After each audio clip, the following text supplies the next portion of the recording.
Hi అండి, నమస్తే. Welcome back to my channel. నేను మీ శ్రీదేవి. నేను బాగున్నాను, మీ అందరూ బాగున్నారా? ఈరోజు అయితే పర్ఫెక్ట్ పూర్ణం బూరెల్ని ఏ విధంగా తయారు చేసుకోవాలో ఈ వీడియోలో చూపించబోతున్నానండి. ఈ పూర్ణం బూరెలు అనేది చాలామంది చాలా రకాలుగా వేసుకుంటారండి. బట్ మేము చెప్పిన ప్రాసెస్లో ఈ పూర్ణం బూరెలు అనేది మీరు ప్రిపేర్ చేసుకున్నారంటే మళ్ళీ కూడా ఇదే విధంగా వేసుకుంటారండి. ఈ పూర్ణం బూరెలు అనేది చాలా టేస్టీగా ఉంటాయండి. ఒకసారి మీరు కూడా ట్రై చేయండి. ఇప్పుడైతే మనం వీడియోలోకి వెళ్ళిపోదాం. ఫస్ట్ మనం మినపప్పు నానబెట్టుకోవడం కోసం గిన్నె అనేది తీసుకున్నాను. దాంట్లోకి మనం మినపప్పు అనేది ఇది 250 గ్రామ్స్ అండి, అంటే సోల్ అంటారు. అంటే 2 సోళ్ళు వేసుకున్నాను. మన క్వాంటిటీ వైజ్ వస్తే 1/2 kg లెక్క అనమాట. తర్వాత ఈ పప్పుని 2-3 సార్లు బాగా వాష్ చేసేసుకొని తర్వాత వాటర్ పోసేసుకొని 4 to 5 అవర్స్ బాగా నానబెట్టుకోవాలి. నేను పొట్టుపప్పు తీసుకున్నాను కాబట్టి 4 to 5 అవర్స్ నానితే సరిపోతుంది. అదే మీరు మినపగుళ్ళు తీసుకుంటే 6 to 7 అవర్స్ అయితే నానాలండి. పొట్టు మినపప్పు వేసుకుంటే కడుక్కునే ప్రాసెస్ ఉంటుందని చెప్పి చాలామంది మినపగుళ్ళే వేసేసుకుంటున్నారు. మీకు టైం తక్కువ ఉన్నప్పుడు మినపగుళ్ళు వేసుకున్నా పర్వాలేదు. అదే టైం ఉంటే మాత్రం పొట్టు మినపప్పే వేసుకుని చేసుకోండి. చాలా టేస్టీగా ఉంటుంది. మనం మినపప్పు నానబెట్టుకున్న 2-3 అవర్స్ తర్వాత పూర్ణం కోసం పచ్చిశనగపప్పు అనేది నానబెట్టుకోవాలి. ఈ శనగపప్పు అనేది 1.5 సోలు వేస్తున్నాను. అంటే మనం మినపప్పు 2 గ్లాసులు తీసుకున్నాం అనుకోండి, పూర్ణం కోసం 1.5 గ్లాస్ శనగపప్పు తీసుకుంటే కరెక్ట్గా సరిపోతుంది. తర్వాత ఈ శనగపప్పును కూడా 2-3 సార్లు బాగా వాష్ చేసేసుకొని తర్వాత ఇందులోకి వాటర్ అనేది వేసుకోవాలి. ఈ వాటర్ అనేది సాల్ట్తో వేయలేం కాబట్టి దానికి కరెక్ట్ మెజర్మెంట్ ఉన్న గ్లాస్తో 3 గ్లాసెస్ వాటర్ అనేది వేసుకుంటున్నాను. నేను కుక్కర్లో పెడుతున్నాను కాబట్టి కరెక్ట్ మెజర్మెంట్ అనేది వేసుకుంటున్నాను. ఇప్పుడు ఈ శనగపప్పుని నేను 1 గంట పాటు నానబెట్టానండి. చూసారు కదా, శనగపప్పు అనేది బాగా నానింది. ఇప్పుడు దీన్ని మనం కుక్ చేసేసుకుందాం. దీన్ని మనం 2 విజిల్స్ వచ్చే వరకు కుక్ చేసుకోవాలండి. అదే మీరు నానబెట్టుకోకపోతే 4 విజిల్స్ వరకు కుక్ చేసుకోవాల్సి ఉంటుంది. నేను స్టవ్ ఫ్లేమ్ కూడా మీడియంలోనే పెట్టానండి, వాటర్ అనేది బయటకు వచ్చేస్తుందని. 2 విజిల్స్ వచ్చేసిన తర్వాత నేను స్టవ్ అనేది ఆఫ్ చేస్తాను. కుక్కర్ ప్రెషర్ అంతా పోయిన తర్వాత మూత అనేది తీసుకోవాలి. ఇప్పుడు పప్పు అనేది మనకి ఎలా ఉడికిందో చూద్దామండి. చూస్తున్నారు కదా, పప్పు అనేది బాగా మెత్తగా అయితే ఉడికిందండి. మనం ఇలా నలిపితే నలిగిపోతుంది కదా, బాగా కుక్ అయినట్టు. ఇప్పుడు దీన్ని మనం వాటర్ ఉందో లేదో ఒకసారి చెక్ చేయాలి. వాటర్ అనేది లేదండి, సో ఇందులో మనం బెల్లం అనేది డైరెక్ట్గా వేసేసుకోవచ్చు. మీరు చేసుకునేటప్పుడు వాటర్ అనేది ఉండిపోతే దాన్ని స్ట్రెయిన్ చేసుకుని అప్పుడు బెల్లం అనేది వేసుకోండి. ఈ బెల్లం తురుము అనేది 3 గ్లాసులు వేసుకోవాలండి. అంటే మనం 1.5 గ్లాస్ శనగపప్పు అనేది తీసుకున్నాం కదా, దానికి డబుల్గా 3 గ్లాసులు బెల్లం తురుము అనేది వేసుకోవాలి. ఇలా వేసుకున్నారంటే మీకు కరెక్ట్గా తీపి అనేది సరిపోతుంది. ఇది ఆర్గానిక్ బెల్లం అండి. మాకైతే ఈ తీపి అనేది కరెక్ట్గా సరిపోతుంది. తీపి తక్కువ తినేవాళ్ళు 1/2 గ్లాస్ బెల్లం అనేది తగ్గించుకుంటే సరిపోతుంది. ఇప్పుడు ఈ బెల్లం అంతా కరిగే వరకు బాగా కలుపుకుంటూ ఉండాలి. మనకు బెల్లం కరిగిన తర్వాత పూర్ణం అనేది కొంచెం పలచగా ఉంటుంది. మీరేం కంగారు పడకండి. ఈ పూర్ణం అనేది కొంచెం సేపు ఉడికితేనే మనకి టేస్ట్ అనేది బాగుంటుందండి. అలా కాకుండా కొంతమంది ఏం చేస్తారంటే శనగపప్పు అనేది బాగా స్ట్రెయిన్ చేసేసి మిక్సీ పట్టేస్తారు, దాన్ని బెల్లం తురుములో కలిపేస్తారు. అలా చేస్తే మీకు అంత టేస్టీగా ఉండదు పూర్ణం అనేది. మేమైతే 2 రకాలుగా చేసుకుంటాం. ఒక ప్రాసెస్ అనేది ఈ విధంగా చేసుకుంటాం. ఇంకొకటి ఏంటంటే శనగపప్పుని బాగా స్ట్రెయిన్ చేసేసుకుని బెల్లం పాకం అనేది పడతాం. అంటే 3 గ్లాసులు మేము బెల్లం తీసుకున్నాం కదా, అందులోకి 1/2 గ్లాస్ వాటర్ పోసి కొంచెం పాకం పట్టి అందులో బాగా స్ట్రెయిన్ చేసిన శనగపప్పు వేసేసి దాన్ని కొంచెం సేపు ఉడకబెడతామండి. అది కూడా సేమ్ టేస్ట్ అనేది ఈ విధంగానే ఉంటుంది. సో మేము చెప్పిన ప్రాసెస్లో అనేది మీరు ట్రై చేయండి.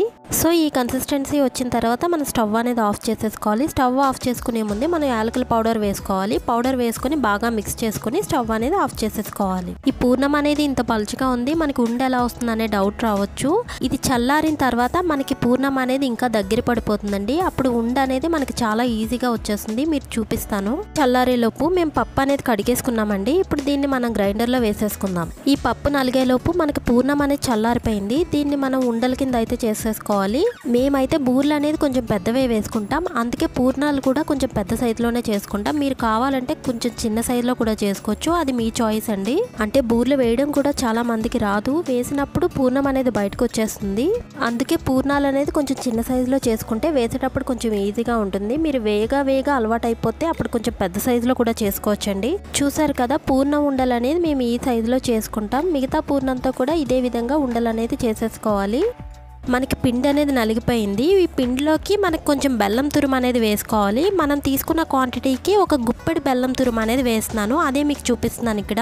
ఇప్పుడు ఈ పిండిని ఇందులోకి తీసేసుకుంటున్నాను. ఈ పిండిలోకి ఇప్పుడు మనం వరిపిండి అనేది కలుపుకోవాలండి. ఈ వరిపిండి అనేది ఒక లెక్క ప్రకారం అయితే వేసుకునేది కాదండి, ఎందుకంటే మినప్పప్పు అనేది ఒక్కొక్కసారి ఉరుము అవుతుంది, ఒక్కొక్కసారి ఉరుము అవ్వదు. సో మీకు చూపించడం కోసం ఇప్పుడు మెజర్మెంట్ అనేది పెట్టాం. సో సాల్ అని చెప్పాను కదా, 3 సార్ల వరిపిండి అనేది ఫస్ట్ వేసుకున్నాం.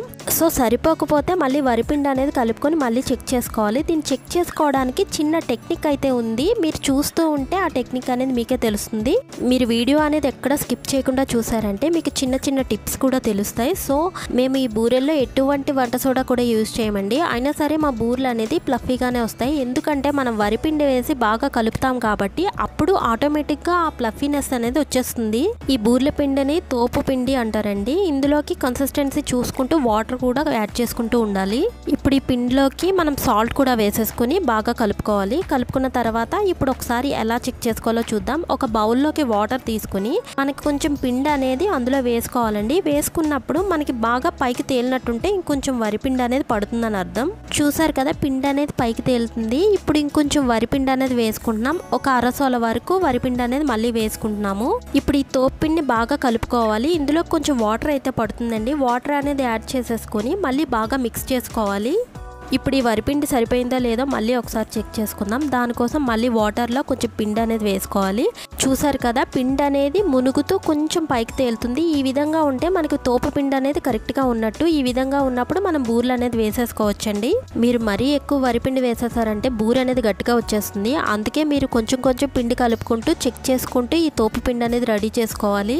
ఇప్పుడైతే బూరెలు వేసేసుకుందామండి. బూరెలు వేయడం అంటే చాలా మందికి రాదు, ప్రాక్టీస్ చేస్తూ ఉంటే వస్తుంది. సో నాకు కూడా బూరెలు వేయడం రాదండి, మా అమ్మే వేస్తారు, చాలా చాలా బాగా వేస్తారు. అండ్ మా బూరెలకు కూడా చాలా మంది ఫ్యాన్స్ అయితే ఉన్నారండి. నాకు ఎక్కడా కూడా ఈ విధమైన టేస్ట్ అయితే నేను ఎక్కడ చూడలేదు. అంటే నేనేదో కొంచెం ఎక్కువ చెప్తున్నాను అని అనుకోవద్దు, కానీ బూరెలు అయితే మాత్రం చాలా చాలా బాగుంటాయండి. మా బూరెలు తిన్న వాళ్ళు ఎవరైనా సరే మీ బూరెలు అనేది చాలా చాలా టేస్టీగా ఉన్నాయని చెప్తారండి. ఎప్పటి నుంచో అనుకుంటున్నాను మీకు ఈ రెసిపీ అనేది షేర్ చేద్దామని చెప్పి, బట్ అస్తమానం అయితే మనం ఈ బూరెలు వేసుకోం కదా. మేమైతే రీసెంట్గా వేసుకున్నామండి, అప్పుడు ఈ వీడియో తీసాను. ఈ వీడియో అనేది కొంతమంది కన్నా రీచ్ అయ్యి మీకు యూజ్ అవుతుందని చెప్పి పెడుతున్నాను. ఈ వీడియో మీకు ఎలా అనిపించింది ఏంటి అనేది మాత్రం నాకు కామెంట్ సెక్షన్లో కామెంట్ చేయడం మాత్రం మర్చిపోకండి.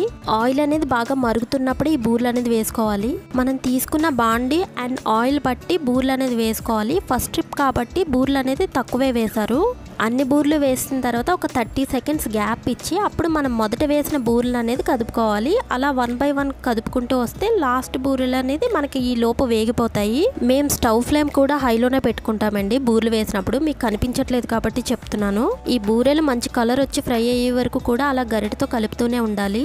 ఇలా చుట్టూ కదుపుతూ ఫ్రై చేస్తేనే మనకి బూరంతా ఒకటే కలర్లో ఉంటుందండి. లేదంటే కింద వైపు మనకి మంచి కలర్ వస్తుంది, పైన అనేది కొంచెం ఎల్లో షేడ్లో ఉండిపోతుంది. ఇప్పుడు మీరు వీడియోలో చూస్తున్నారు కదా, ఈ విధంగా ఫ్రై అయితే సరిపోతుందండి. ఇలా ఉన్నప్పుడు మనం బూరెలు అనేది తీసేసుకోవచ్చు. ఇదే విధంగా మిగతా పిండితో కూడా బూరెలు అనేది వేసేసుకోవాలి.